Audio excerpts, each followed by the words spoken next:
off your circulation, but you don't care because you got a new webkins today and are about to go decorate in your room. You're thriving.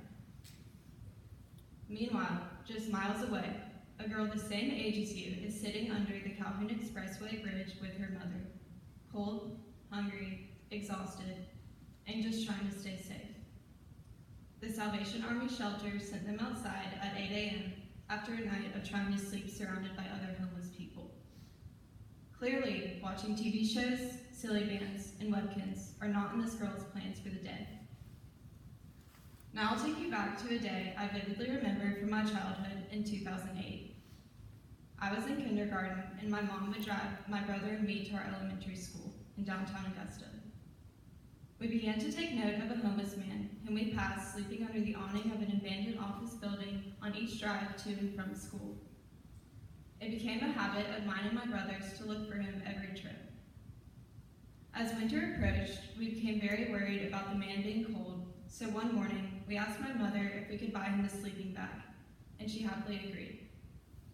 We purchased that sleeping bag the following afternoon and delivered it to him the next morning.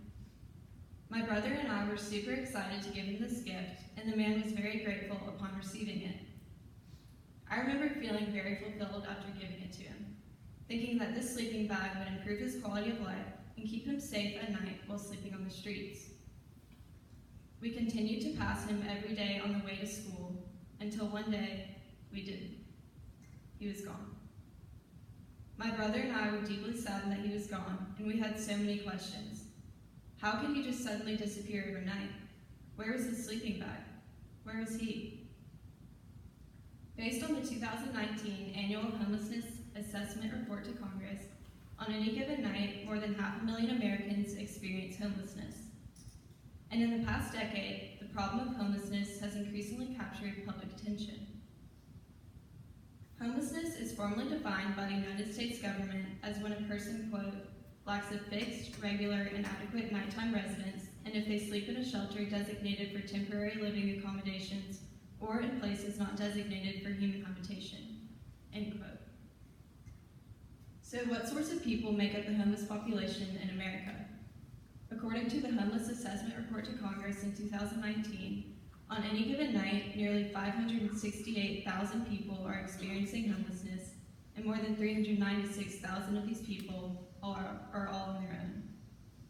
Also, homeless people vary widely in terms of age, ethnicity, family circumstances, and health problems. Each individual has their own story, but there are several major causes of homelessness. According to a recent survey, the most prominent causes of homelessness include the lack of affordable housing, unemployment, poverty, mental illness, and substance abuse. Since the mid-1970s, affordable housing has become increasingly scarce as Americans have been forced to contribute increasingly larger portions of their income towards housing. In addition to this, in the last decade, the Great Recession brought the rate of Americans living at or below the poverty line up to about 15%, a 3% increase in only 2 years. Furthermore, once a person becomes homeless, it is difficult to find affordable housing, and many homeless families, as well as individuals, have had and may continue to have little hope to afford a home. Nearly a quarter of the individuals making up the homeless population suffer from severe mental illness. There are many stereotypes regarding homeless people, but contrary to popular belief, the National Coalition for the Homeless reports that, quote, many homeless people with severe mental illnesses are willing to accept treatment and services, end quote. These individuals may have difficulty maintaining a steady job or paying rent or housing on time.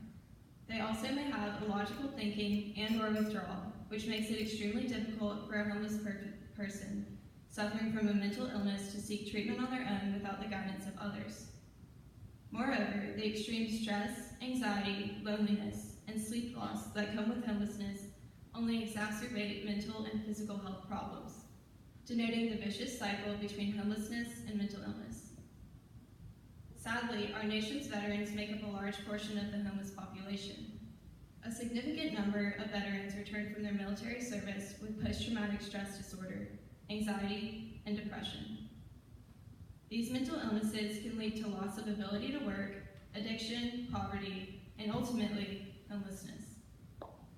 according to the U.S. Department of Housing and Urban Development, 37,085 veterans were experiencing homelessness on a single night in 2019, and 98% of these veterans were all alone. Clearly, this severe homelessness crisis is spiraling across America. But have you ever wondered about the issue in your own city? Upon further research, I was shocked to discover that there is actually a homelessness crisis occurring within miles of our own school. For the past 2 decades, the United States Department of Housing and Urban Development conducts an annual point-in-time, or PIT, count of all persons experiencing homelessness in each city. This past year, throughout Augusta, volunteers discovered homeless persons at locations near Furious Ferry Road at Riverwatch Parkway, an abandoned Barton Chapel Road restaurant, around the former Kmart on Gordon Highway, and at an abandoned mobile home park on Deansbridge Road. About 24 people were found living behind the Steinmart Shopping Center on Washington Road, including one man who claimed to have been there for 10 years. The searchers collect the individual's initials, birthday, race, and gender, and then ask additional questions to determine traits like substance abuse, mental illness, disabilities, and other background information. Searchers found a majority of surveyed individuals to be illiterate and or to have untreated mental illnesses. There are over 10,000 homeless persons living in the state of Georgia, and according to the 2019 PIT report for Augusta alone, there were a total of 355 homeless persons accounted for. 162 of these individuals were unsheltered, living on the streets. I don't know about you, but I was shocked and somewhat embarrassed to learn that there are these homeless camps just steps away from places that you and I frequent all the time. In order to gain some insight on how our city is dealing with this epidemic, I met with Mr. Rick Herring, who works in employment services for the local organization, Forces United. For the past 12 years, Forces United has worked to connect veterans and their families with resources to help with housing, benefits, education, and employment.